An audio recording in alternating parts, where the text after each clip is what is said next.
Opisyal nang inihabili ng Department of Science and Technology ang MOCOV o Mobile Command and Control Vehicle sa pangunguna ni DOST Provincial Director Lady Mel Sicat sa Nueva Ecija Provincial Government nitong November 12, 2024 sa Gramco Studios, Barangay Soledad, Santa Rosa, Nueva Ecija.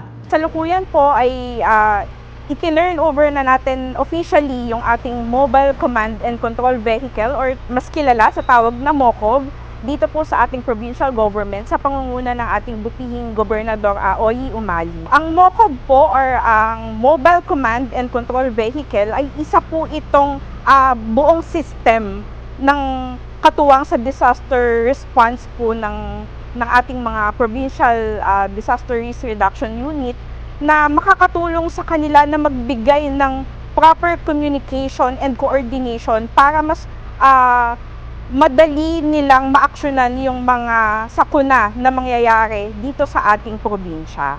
Ayon kay Direktor Sikat, inaasahang makakatulong ng malaki ang MOCOV sa mabilisang pagresponde bago at pagkatapos ng kalamidad.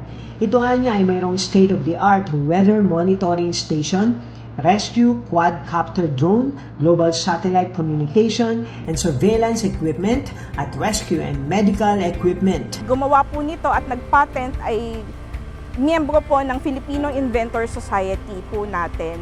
Sila yung nagbuo nitong system. And of course, hindi po maisasakatuparan yung pagpapamahagi ng mga MOCOV sa mga probinsya dito sa Pilipinas kung hindi po sa tulong ng ating butihing senador, Senator Joel Villanueva po. Si Senator Joel po ay talaga namang napakatagal na pong sumusuporta sa Department of Science and Technology.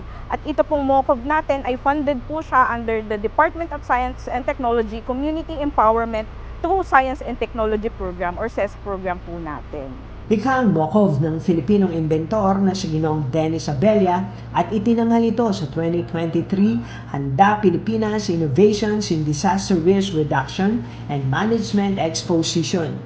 Dagdag ni Direktor Sikat, bukod sa mga kalamidad, maaari ding gamitin ang MOCOV sa mga malalaking event na maraming tao para mapigilan ang mga aksidente o sakuna. Ibinahagi rin niya ang mahalagang Phase 2 ng proyekto. Ang magandang balita po mula sa amin sa Department of Science and Technology, sa pangunguna ng aming Regional Director, Dr. Julio Cesar B. Sicat, ang Phase 2 po natin ng MOCOV ay lalagyan na din natin siya ng water filtration system kung saan kaya na din niyang mag-produce ng clean water na safe for drinking para hindi lang para sa mga rescuers, pati doon sa community kung saan nangangailangan pag idinala natin siya. So ito po, inanyayahan din ng direktor ang mga kababayan Novo Ecijano para sa official launching ng MOCOV at sa magaganap na Central Luzon Science and Technology Week sa CLSU sa darating na December 10, 11 and 12, 2024. Tulad po ng nabanggit natin kanina, ito po ay turnover pa lang ng MOCOV natin dito. Ang official launching po natin ay gaganapin po